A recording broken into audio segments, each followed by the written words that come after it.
It's time to do some basic maintenance on the 3.0 Duramax diesel. We will be doing an oil change today, and I just want to throw some things out there before we get started. It does take Dexos D 0W20 oil. You will need 7 quarts in total. This is the AC Delco right here. This is a semi-synthetic oil. You can get this from your local dealer. Online, I've got links in the description for that. Some people also prefer AMSOIL. We've got Hot Shots and Mobil 1. Use whatever makes you happy. You should use a Dexos D certified engine oil. However, products like the AMSOIL one here is Dexos D compatible. It just doesn't have the certification on there. You will also need an engine oil filter. Now you can see 2 different ones here. What the original one is a PF66. That's what your engine calls for. UPF66R is an upgrade, and that's the one that I'm going to go with right now. There's also a Wix option, which you'll see coming off of the truck because that's what we have on there right now. One last thing is the drain plug. I want to give a warning on that. The stock one that's on there is a 15 millimeter, and as you can see, it actually doesn't have much for the wrench to grab onto. You can see the minimal amount right there. So what I have is a 13 millimeter right here that we're going to go ahead and use. I already have one of these on the truck, but since I have it out here, you can see the difference is the magnet there, and the head of that 13 millimeter is much larger, so it's going to be easier to get a wrench on it, or in this case, a socket. I've got a 15 there. I need to swap to a 13, but let's go ahead and get into the oil change. From underneath, we can see the drain plug right there. We're going to go ahead and set the drain pan in place to catch that engine oil right there. We're going to have towels nearby just to catch any spills.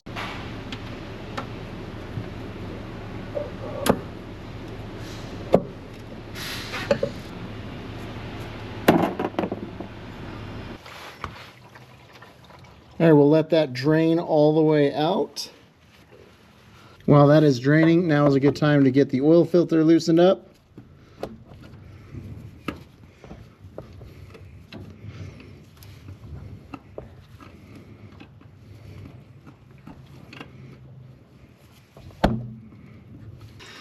With the oil filter, I like to start it just a little bit, and it's going to start dripping. So we'll let it drip like that.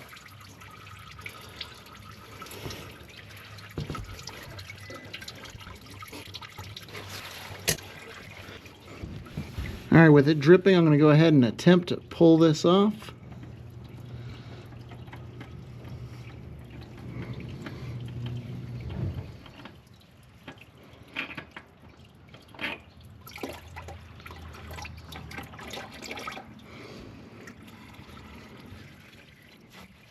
Set the oil filter aside on paper towels.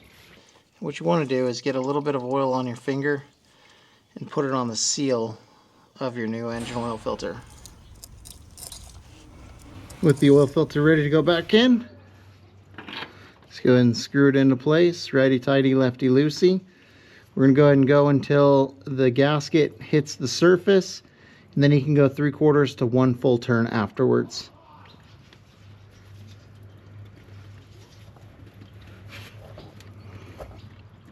And there we go. The drain plug has been cleaned, seal has been checked. I advise you to do the same. And then we're going to go ahead and put it in. Tighten that down to 18 foot-pounds and then clean up the underside.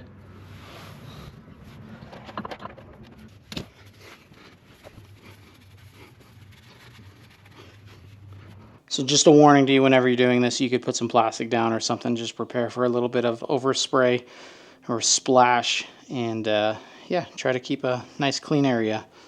Now let's go under the hood to our oil fill cap, which is right here. Mine just happens to be an aftermarket PP oil fill cap, and there's our filler. So we're going to go ahead and fill this up with a clean funnel. I have mine modified. You can actually get one that screws right onto this. Super nice and handy.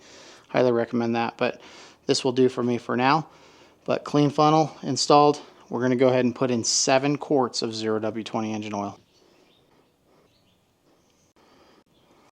Alright, so what do you do with the old oil? Well, you need to go dispose of it properly. So what I do is just put it into a container, like this 5-gallon jug, and I'll take it in to go dispose of it at local auto parts store or anywhere else that accepts used oil.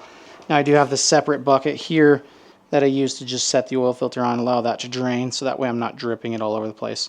And I'll put it in a bag and dispose of that properly as well. All right, next we're going to go into the truck, start this up, and then we'll verify the fluid level. So getting in, foot on the brake. I'm going to go ahead and start it. Now we're going to watch down there for oil pressure. We have oil pressure.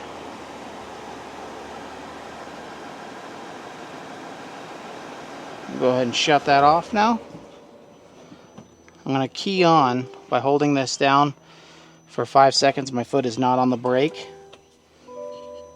And so we're going to reset the oil life monitor right now by using the steering wheel controls. So we're going to scroll down to engine oil life. Yes, we do want to reset. And there it is at 100%. All set. Record your mileage and put it in your piece of paper for your maintenance records. After starting the vehicle, you're going to want to go underneath and make sure that you don't have any leaks at all.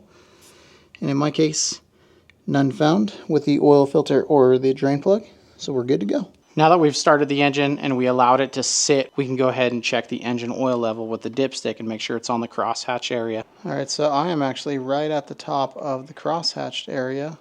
For those of you keeping your own maintenance records or doing your own maintenance, this is the owner's manual online right there. I've pulled it up, and so you can print that out and you can actually fill out everything on there. I would attach your receipts to this to prove that you use the correct oil and whatnot, just in case it ever comes up. And yeah, they make it super easy. If you haven't already checked out the other videos, I highly suggest you check out the rest of my maintenance videos that I've put together for the Duramax 3.0 liter LM2, LZ0, and beyond. I have an old oil pan here, and if you look at this drain plug, look how thin it is.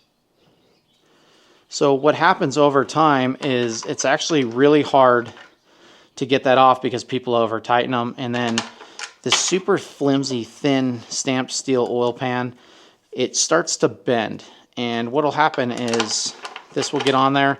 It's tough to get. This head is it's terrible with how short it is. So what I've done is I actually have a aftermarket one that I bought off of Amazon. It was super cheap. I don't remember what it was. But it actually has a magnet on the end of it as well. And that'll just thread in there like a factory one. The only downside to it is just that, let me set this over here,